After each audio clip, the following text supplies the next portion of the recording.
Integrity ఉన్నటువంటి leader ఆయన డొక్క గారు సరే కొన్ని పరిస్థితుల ప్రాబల్యంతో వెళ్తారు, కొన్ని తప్పవయి అవుట్ ఆఫ్ కంపల్షన్తో వెళ్తారు. కానీ అక్కడ ఇమ్మడలేక బయటకు రావడం అనేది ఇప్పటికీ చాలామంది ఇమ్మడలేక బయటకు వస్తున్నారు. ఇంత సీనియారిటీ ఉన్నటువంటి నాయకులను కూడా వాళ్ళు కేవలం నట్స్ అండ్ బోల్ట్స్ లాగా చూడటం అనేటువంటిది ఒక ఆత్మగౌరవం ఉన్న వాళ్ళు ఎవరు కూడా భరించలేరండి. అంటే ముఖ్యంగా ఏంటంటే వారు చెప్పినట్టుగా ఈ పార్టీకి ఒక సైద్ధాంతిక పునాది లేదు, ఒక తాత్విక పునాది లేదు. కేవలం ఆ రోజున ఏంటంటే 2012 ముందు ఆయన వాళ్ళ తండ్రి గారిని చూసి కులోమని అందరూ వెళ్ళారు. ఆయన ఏదో ఇక అంటే రాజశేఖర రెడ్డి గారికి నకలు అనేటువంటి ఒక భ్రమలతో వెళ్ళారు. కొంతమంది వెళ్ళలేదు, బయటకు వచ్చారు. ఇప్పుడు మనం కొంతమంది చూస్తున్నాం రాజశేఖర రెడ్డి గారితో అత్యంత సన్నిహితంగా మెలిగిన వాళ్ళే జగన్ గురించి ఏ విధంగా మాట్లాడతారో చెప్తామని.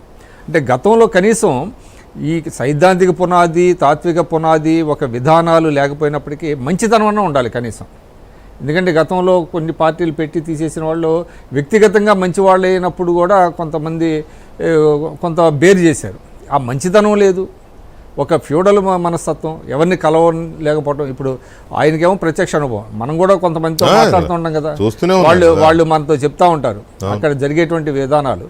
కాబట్టి ఇవాళ ఇదేమిటంటే అంటే ఇంత వేగంగా వస్తాయి అనేటువంటిది మనం అనుకోలేదు. కానీ ఇవాళ చాలామంది సీనియర్లు ఇవాళ రాజ్యసభ నుంచి బయటకు వస్తున్నారంటే కారణం ఏంటంటే వాళ్ళు ఏంటంటే ఈ రాజ్యసభ స్ట్రెంత్తో ఏదో మళ్ళీ ఒక షో చేయొచ్చు అని అనుకున్నారు. బట్ వాళ్ళు ఇక జగన్కి మళ్ళీ తిరిగి మనం ఆయన చేతిలో ఒక మీర్ స్టూజెస్ అంటాం, ఆ విధంగా అంటే కీలు బొమ్మలు కూడా తనను ప్రొటెక్ట్ చేయడానికి వాడుకోవాలనే దీంట్లో ఆ ట్రాప్లో పడకుండా వాళ్ళు బయటకు రావడం అనేటువంటిది చాలా ఆహ్వానించదగింది. ఇది ఒక క్లాసికల్ ఎగ్జాంపుల్. ఇటువంటి పార్టీ అనేటువంటిది 5 ఏళ్ళు వాళ్ళ అధికారంలో ఉండటం, ఈ వ్యవస్థల్ని ధ్వంసం చేయటం, ఇవన్నీ చూసినట్లయితే ఖచ్చితంగా ఇవాళ కొంతమంది ఇవాళ ఆమె పోతుల సునీత గారు బయటకు రావడం కూడా నాకు ఆశ్చర్యం వేసింది. అవును, ఆమె రాజీనామా చేయటం, అందరూ రాజీనామాలు చేసి బయటకు వస్తున్నారు. కాబట్టి అయితే చంద్రబాబు నాయుడు గారు అన్నట్టుగా వీళ్ళందరినీ పార్టీలోకి ఆహ్వానిస్తే ఎవరైనా కూడా రాజీనామాలు చేయించాలండి.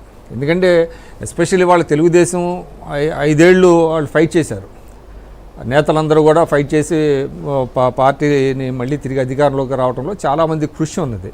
ఇప్పుడు కొత్తగా వచ్చిన వాళ్ళు మళ్ళీ వాళ్ళలో ఒక అభద్రతాభావం రాకుండా వచ్చిన వాళ్ళందరినీ అకామిడేట్ చేసుకొని వాళ్ళతో రాజీనామాలు చేయించి, ఎందుకంటే తెలుగుదేశం పార్టీ పెట్టినప్పుడు ఎన్టీ రామారావు గారు చాలా క్లియర్గా చెప్పారు, ఎవరైనా రావచ్చు తెలుగుదేశం పార్టీలోకి ప్రొవైడెడ్ మీరందరూ పదవులకు రాజీనామా చేశారండి అన్నారు ఫ్రెష్గా. ఆ రోజుల్లో ఇట్లానే పార్టీలోకి వచ్చి ఒక 3-4 ఎమ్మెల్యేలు రాజీనామా చేయకపోతే ఆయన్ని సస్పెండ్ చేశాడు ఆయన.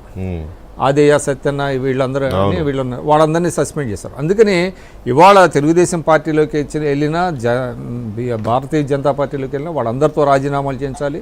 మళ్ళీ తిరిగి ఒక రాజకీయ విలువల పునరుద్ధరణ అనేటువంటిది రాష్ట్రంలో జరగకపోతే, ఎందుకంటే మనకు ఒకటండి ఏ పార్టీలో ఉండాలన్నా ఆ గౌరవం ఉండాలి ఆ పార్టీకి.